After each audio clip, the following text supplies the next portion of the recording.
안녕하세요. 굉장히 얼굴 낮에 있는 분들이 있습니다. 많이 모이셨네요. 먼저 피칭하신 분들이 워낙 잘하셔가지고 굉장히 불리한 것 같아요. 이 오늘 투자에 관해서 말씀을 하나는 듣고 지금 단계에서 어떤 투자를 생각할 거냐. 그래서 저는 원래 근본적으로 지금 우리가 아까 그 창업 교육센터부터 시작해가지고 딥스까지 가서 그다음에 엑셀러레이터 투자를 했고 그다음에 초창기 VC 그다음에 좀 더 큰 대형 VC, IPO 이런 가장 아이디어한 그런 단계적인 투자를 받아가면서 회사를 키우는 그런 방식에 대해서 여러 차례 모시도록 들으셨을 거예요. 근데 제가 아는 중소기업들 중에 투자 하나도 안 받고 정말 모든 실험을 자기 돈으로 해가면서 순수익을 수십억씩 내고 계신 분이 바로 저 뒤에 계시거든요. 이영진 대표님이라고 계시는데요. 이런 분들도 있습니다. 이게 레알 케이스라고 얘기할 수 있지만 사실 이제 이 대표님이 그 회사를 처음 창업하셨을 때는 이런 지원 프로그램이 없기도 했고요. 그리고 뭐 소위 말하는 스타트업 이런 개념들 거의 없었던 때에 하셨지만 지금은 너무 창업 환경이 좋아진 상태예요. 그럼에도 불구하고 경쟁이 심하고 그래서 이쪽 창업교육센터보다는 충북에 가서 굉장히 아니까 거기 가면 몇억을 몇천만 원 받을 이런 논의들을 하고 있는 많은 창업팀들을 보면 저는 어떤 생각이 드냐면 참 저도 세금을 주는 사람의 일원으로서 정말 제대로 쓰이는 거 맞는다는 생각이 정말 듭니다. 그리고 아까 입주기업 선정하는 심사에서 잘 가거든요. 가리지 않고 뭐 전국 어디든지 잘 가는데 그때 보면은 옛날하고 좀 진짜 틀려졌어요. 좀 패치하고 PD 잘하는 기업들이 선정되는 게 많은데 요새는 클리어하게 그 입주기업 평가할 때 이 센터장님 말씀을 하세요. 결국 이 센터가 평가받는 건 저희 입주한 기업들이 실제로 시장에 나가서 경쟁력 있게 커가는 케이스가 많을수록 평가를 받으니까 그런 쪽에 점수를 잘 줘서 제대로 뽑아주십시오. 소위 말하는 팬시한 빅데이터, 이 빅데이터 일개 서너 명이 모여 살 수 있는 일이 아니거든요. AI, 구글 정도 해야 되는데 거기랑 경쟁하겠어요? 그리고 바이오 무슨 신약 개발 이런 아이템을 가지고 와서 수년간 무슨 연구 개발하고 참 어려운 거거든요. 그런 분들을 정말 보육을 해야 되는가? 그렇지만 이 모든 산업을 보면 저희 보면 대기업도 있지만 정말 조그만 몇 명밖에 안 되는 중소기업에서 기술만 가지고서 사실 이 강소기업들이 살아나고 있는 섹터들이 사실은 있거든요. 특히 이제 컨텐츠나 우리가 소위 말하는 뉴이코노미에서는 몇 명이 세계적으로 잘 쓰이는 제품이나 서비스를 만들어서 수천만 불이 아니라 그 이상의 매출을 올리고 수익 그런 케이스들이 있으니까 그런 걸 저희가 꿈을 가지고 가면서 그런 거를 우리는 이런 가능성이 있는 기업이니까 투자해달라고 해서 투자를 받는다 이렇게 얘기를 하는데요. 저는 지금까지 20몇 년 동안 투자를 해가면서 투자해 주십시오라고 하는데 끌려가서 투자한 일이 거의 없는 것 같아요. 제가 펀드를 운영할 때는 국가에서 좀 큰 펀드를 운영할 때는 어쩔 수 없이 펀드의 기한도 있고 여러 가지 그 스케줄에 의해서 좀 안 내키고 하는 경우가 있었지만 특히나 제 돈 가지고 투자했을 때는 절대적으로 제가 찾아가서 구해내서 게트하지 절대로 오는 사람 봐가지고 그냥 비교적 괜찮은 것 같은 적은 한 번도 없었습니다. 그만큼 서로 찾는 거라고 생각하고요. 저는 오늘 이제 어떻게 하면 투자자를 매료시켜서 뜯어낼 거냐, 그러면 이 펀딩을 받을 거냐, 이런 얘기는 일절 안 하고요. 좀 근본적인 얘기 했으면 좋겠어요. 투자가 진짜 필요한가? 왜 투자를 받아야 되는가? 그리고 내 사업은 정말 투자를 필요하는 사업 모델인가? 이런 것부터 근본적으로 생각해야 되는데 이 투자를 받아야 되는 이유는 가장 근본적으로는 리스크도 쉐어하고 프로트도 쉐어하겠다는 그런 공유의 마인드 이런 것에서 시작된다고 생각하는데 이건 경제적으로 분명히 맥센스하는 얘기예요. 저는 창업을 해서 조그만 때부터 이 뭐 2년치 월급 안 받아가면서 밤에 라면만 먹고 밤잠도 못 자고 해서 이런 스타트업을 여러 개 할 수 있는 그런 류의 열정이 있는 것 같지는 않고 그런 재주가 있는 것 같지는 않고요. 오히려 그런 친구들이 있을 때 적절한 시기에 적절한 그 도움을 돈으로 주면서 또는 약간 이게 인커리징하는 도움을 주면서 저의 역할을 하는 그런 이 재주는 조금 더 있는 것 같아요.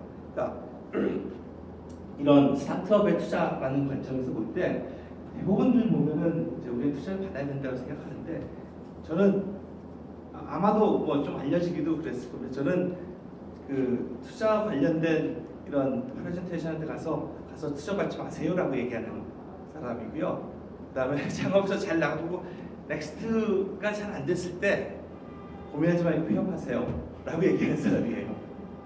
그러니까 저희가 스테레오타입을 너무 듣는 영화에서 보는 창업에 관해서 성공한 스토리 이런 거 보면 너무 환상적으로 좋은 얘기만 들어요. 이런 거 있잖아요. 정말 스토리가 뻔해요. 정말 고생해가지고 팀이 불화도 있고 여러 가지 있었지만 결국 그런 우여곡절을 듣고 아주 혜성같이 나타나는 우수 투자자의 도움을 받아서 이렇게 해서 스타 기업이 됐다. 이런 얘기인데 그거는 진짜 현실적으로는 이 혜성같이 나타나는 일은 없고요. 그동안 많은 노력을 통해서 인맥을 쌓은 뒤에 갑자기 그 중에 관심을 보이는 사람이 나타나는 거고요. 팀원과의 불화 이게 팀의 문제가 아니라 그거는 인간들이 그동안 다른 이 경험을 가지고 다른 가치관을 살았던 사람들이 모여서 뭔가 하나 같이 하자니까 자꾸 안 맞는 거예요. 그건 뭐 어쩔 수 없는 거고요.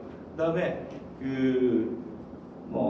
다 고생하는 건 사실은 마찬가지고 밤 잠을 못 자고 뭔가 힐보고를 하고 이걸 잘 못 먹고 이래서 고생하는 경제적으로 고생하는 것만 고생은 아니거든요. 그러니까 저는 이런 판에 박힌 얘기 이런 거 다 빼놓고 정말 한 가지 아까 처음에 피칭하셨던 전 대표님 말씀하셨듯이 투자자의 말을 너무 들을 필요도 없고 무슨 창업을 미래했던 선배의 말을 들을 필요도 없고 정말 이게 시장에서 가치가 있을 것인가 고객의 얘기만 들으라고 그러셨던 것 같아요. 정말 그게 맞다고 생각하고요. 정말 그렇다면 내 있는 돈, 주변 돈, 소위 말하는 스트레이트 펀딩 다 활용해서 혼자 승부하는 게 더 낫다고 생각합니다. 왜냐하면 이게 저도 정말 안 그러려고 생각하는데요. 투자를 하고 나면 관심이 있고 뭔가 도와주고 싶은 마음에서 만나면 만날수록 뭔가 이 기존에 잘하고 있던 팀들한테 영향을 미치고 그게 꼭 순영향이 아닐 수도 있어요. 그러니까 투자를 받는 게 진짜로 돈만 받는 게 아니기 때문에 투자를 받는다고 그러는데 그게 역효과가 굉장히 크다는 거예요. 실금 2천만 원 넣어주고 홍나라 판나라 나는 진짜 이 밖에 나가면 연봉으로 따지면 1억 받을 수 있는데 희생하고 있는 꼴랑 2천만 원 넣고서 왜 이렇게 주문하고 요구하는 게 많은지 그리고 자기 경험을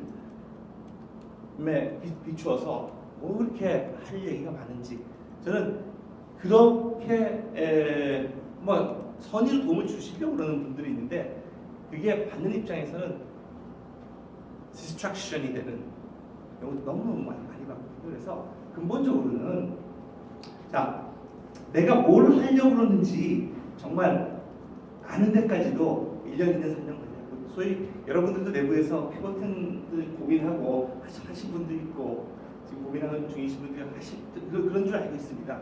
이게 사실은 우리 창업에서 얘기하는 건 피보팅이라고 얘기하는데 피보팅이 이게 하다가 안 되니까 바꾼 거예요.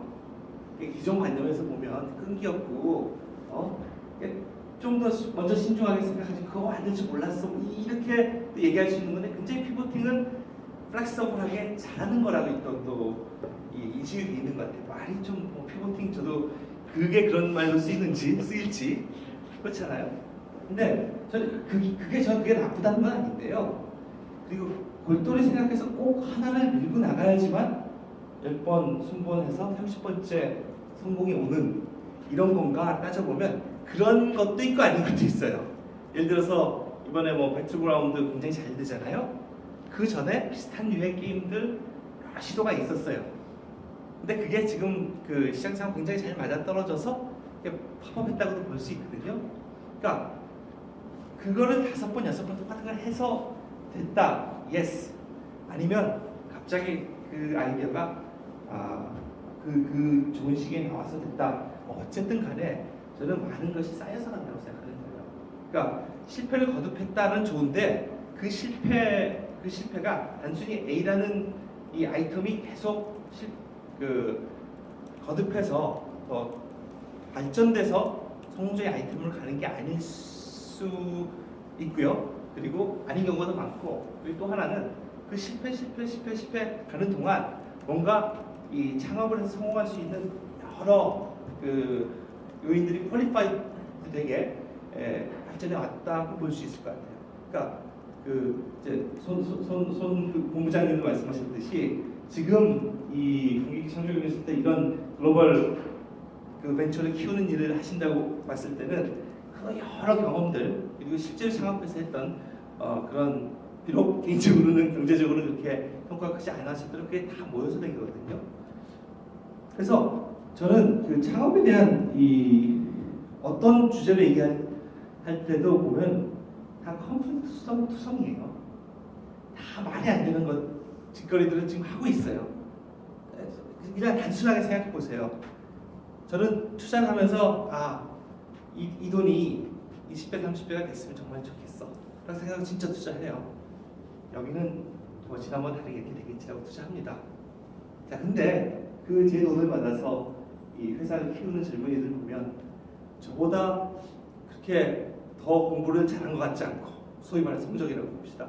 뭐 스펙이 더 좋냐 그럼 그런 것 같지도 않고, 경험이 더 많냐 그럼 그런 것 같지도 않고, 네트워크가 더 좋으냐 그럼 그런 것 같지도 않고, 회사 경력 또 뭐 이런 이 경험이 더 많냐 그럼 그것도 아니고, 그럼 제가 왜 여기다가 뭐 10억, 뭐 몇 억을 맡겨가면서 20배 됐으면 좋겠어, 뭐 엑시스 3년 안에 할 수 있으면 좋겠어, 이렇게 생각하는 것도 왜 그럴까요? 제가 왜 그럴까요? 분명히 뭐가 있어야 되거든요. 그 안에는 설명할 수 있는 뭐가 있어야 되는데 제가 설명이 잘 안 돼요. 제가 투자해서 성공했던 기업들 보면 그냥 막연한 같이 뭐 해보고 싶어가 제일 큰 것 같아요. 그리고 이 친구들이라면 제가 그 돈을 딴 데 쓰는 것보다는 보람 있는 일일 거야 라는 거 확실히 있었어요. 그건 확실히 있었어요. 제가 뭐 대단한 사치를 하는 것도 아니고 5개, 6개 먹는 것도 아니고, 그러니까 항상 어느 정도의 여윳돈이 있으면 그거는 저는 다른 거 안 하고 사실은 다 투자를 했어요. 비상장 주식에 대해 투자를 했어요. 근데 그런 중에 뭐 당연히 이 결과 좋지 않은 것도 있고, 결과 좋지 않다고 표현하고 싶진 않아요. 경제적으로 소위 말하는 방식으로 엑시스 안 된 거지, 그 친구들 다 대부분 굉장히 좋은 사이로 잘 있습니다. 비록 제 돈은 어디 스며들어서 없어졌지만 그 친구들도 개인적으로는 저 이상, 제가 투자한 이상으로 많은 투자를 한 거거든요. 기회비용을 날린 거거든요. 그렇게 하기로 약속을 하고 간 거니까 그게 무슨 뭐 사기도 아니고 아무것도 아닙니다. 그런 것들은 정말 사회에서 그런 게 뼈가 되고 살이 돼서 지금 이 창업 생태계가 점점 잘 되는 거라고 생각합니다. 그래서 많이 장황하게 됐는데요. 뭐 투자라는 부분은 안 받을 수 있으면 제일 좋다고 생각해요. 여러모로 그렇게 생각합니다. 투자를 받는 순간 많은 제약들이 생겨요. 지키지 않으면 안 되는 거지. 예를 들어서 결혼하는 거랑 저는 되게 비슷하다고 생각합니다. 투자자를 만나서 투자를 받는 거를.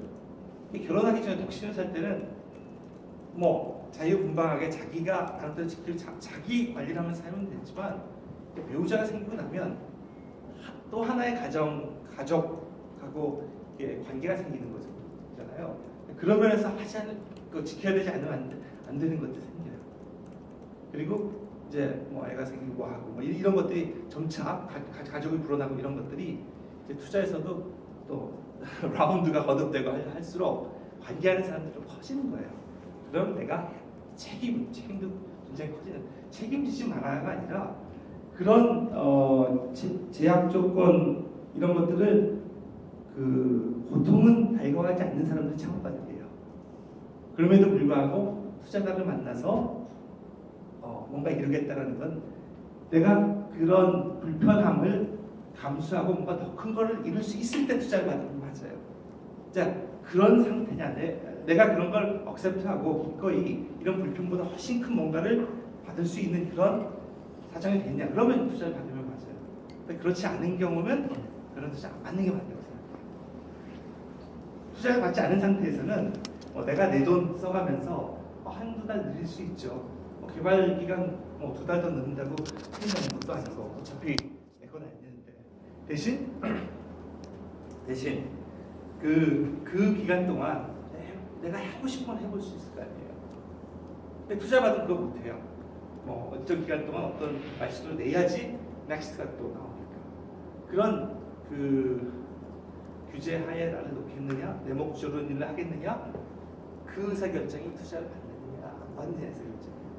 그래서 저는 스테이지를 불문하고 뭐 엔젤 투자가 됐던 아니면 친구한테 잠깐 돈을 빌려서 잘 되면 갚을게든 뭔가 남의 돈이 들어오는 순간 이거는 제약이 생긴다고 생각하면 좋고 뭔가 의지하는 약속을 했기 때문에 지켜야 된다고 근본적으로. 그리고 그런 책임감을 느끼는 보통 분들이시라면 투자를 받지 말아라. 가능한 한 받지 말아라. 그리고 먼저 생각하기에 네트 파이낸싱도 생각해라. 괜찮다면. 그러니까 사실 이 정부에서 지원하는 많은 프로그램들 보면 네트 파이낸싱 아닌 것들이 대부분인 것처럼 보이는데요. 실제로는 이게 다 기록이 남고 이게 정부 돈이 들어가서 잘 결과가 없을 때는 항상 그렇게 좋지는 않을 거예요. 이게 모든 데이터가 기록이 되고 그러니까. 그래서 차라리 내가 자신이 있으면 적어도 내 책임하에 돈을 빌려서 네트 파이낸싱을 하는 것도 저는 결코 나쁘다고 생각합니다. 저는 어디 가서 꼭 남들이하고 반대로 하라고 얘기하는 게 되게 헷갈려요, 사람들이. 근데 근본은 똑같은 거예요. 근본은 내가 정말 하고 싶어서 창업하시는 거잖아요. 너무 흘려서 하시는 거 아니잖아요. 그럼 근본적으로는 내가 생각한 방향대로 내가 해보고 싶은 대로 해야지 직성이 풀리는 그 성향을 가진 분들이 있어요, 여러분들은. 그러니까 투자자가 와서 돈 좀 넣고 뭐 하라는 거는 그런 자유를 허트린다고 저는 생각하는 거예요. 근본적으로. 그러니까 투자 안 받으면 좋을 것 같아요. 정 투자를 받아야겠다라면 내가 감수해야 되는 그 부분보다 뭔가 진짜 큰 혜택이 있을 때 우리가 독신으로 저도 잘 살다가 어떻게 결혼하게 됐어요. 근데 그때는 사실은 뭣도 모르겠는데 돌이켜보면 그거보다 훨씬 제가 감수해야 되는 것보다 훨씬 뭔가 좋은 게 있을 것 같은 생각이 막연히 있었던 것 같아요. 그러니까 그게 있어야 돼. 그게 있는 건가? 그리고 그런 걸 줄 수 있는 투자자인가? 스테이지를 불문하고 그런 것들을 근본적으로 좀 생각해 보시면 좋고요. 대부분 여러분들이 생각하는 그 창업 아이템들이 대단한 자본이 필요한 건 아니에요. 무슨 식품 사업처럼 수십억 장치가 드는 것도 아니고 또 그 시스템 구축하는데 몇 억이 사실 들어가는 그런 것들이 아니기 때문에 정말 마음 맞는 오히려 그 시간을 들여낼 게 투자자를 찾는 시간보다는 정말 같이 할 수 있는 배우자, 팀원, 멤버, 코파운더 찾는데 더 시간을 들여야 될 거 아닌가 생각합니다. 그분들이 수십억 투자보다 훨씬 더 큰 웨이트를 주기 때문에 투자보다는 투자에 신경 쓰는 것보다는 코파운더 또는 같이 할 멤버들을 적극적으로 찾는 게 좋을 것 같고요. 제가 수없이 이렇게 얘기하는 것보다 약간의 질문을 받아가면서 대답하는 게 또 도움이 될 것 같아요. 궁금하신 점 있으시면 질문은 다 같이. 그건 나중에 다 있어요. 그러면 이 정도에서 네.